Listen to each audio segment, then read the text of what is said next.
Добре дојдовте во уште едно издание на Спорт Плюс. Викендов богата спортска програма во Охрид.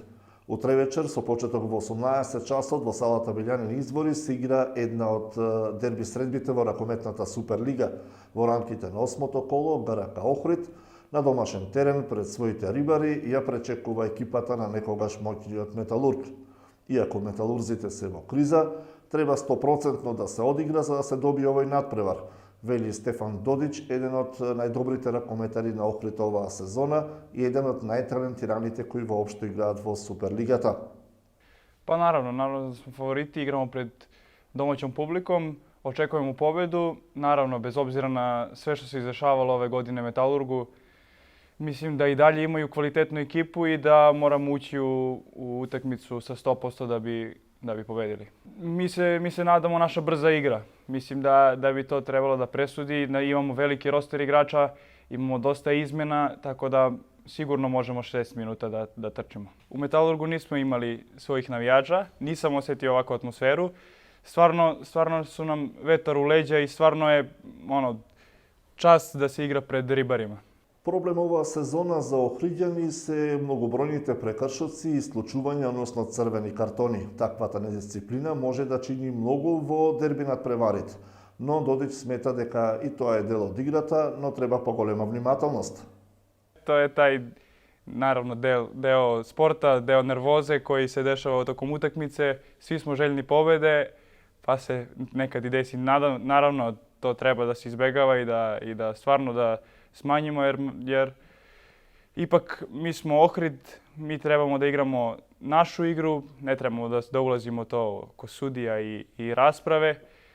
Nadam se da toga neće biti u daljem periodu. Ja sam prezadovoljan, iskreno nisam očekivao da će biti ovakva atmosfera u ekipi. Sa uslovima sam isto prezadovoljan sa svim. Znači, mislim da ono što smo odigrali protiv Butela nije pravi Ohrid, već ono što smo igrali kući protiv Eurofarma, Vardara. Nadam se da će biti što boljih utakmica. Imamo tek za nas počinje sezona. Nadam se da ćemo dokazati da smo mi ekipa koja zaslužuje treće mesto. Стефан Додич, кој денеска се дружеше со новинарите пред дерби надпреварот со Металург кој се игра викендов, зборуваше и за својата кариера. Тој беше дел од Металург, а потоа ја прифати поканата на Раде Стојановиќ да соработува со ракометниот клуб Охрид до крајот на оваа сезона. Него го чекава блескава интернационална кариера доколку се развива онака како што почна. Тој е репрезентативец на Србија. Nažalost, nisam imao sam malih problema sa Metalurgom. Nismo mogli da se dogovorimo da odem ranije. Papire sam uzeo kasno, već 27. avgusta. Nažalost, nisam mogao da sredim nijednu ekipu van. Pa sam odlučio da tu, pored naravno Rade Stojanovića sa kojim je bio trener u Metalurgu, da dođem ovde jer znao sam da nemam šta da izgubim, a da mogu puno da naučim od njega. Mislim da je dobro i da se igra i Evropa. Jer stvarno mislim da mladi igrač koji naravno ima talenta i koji ima predispozicije da treba da pokaže to i u nekom većem rangu.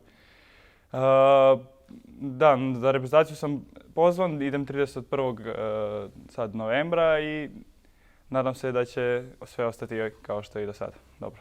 Тоа беше се што подготвивме во ова издание на Спорт Плюс. Останете со Охрид Ньюс.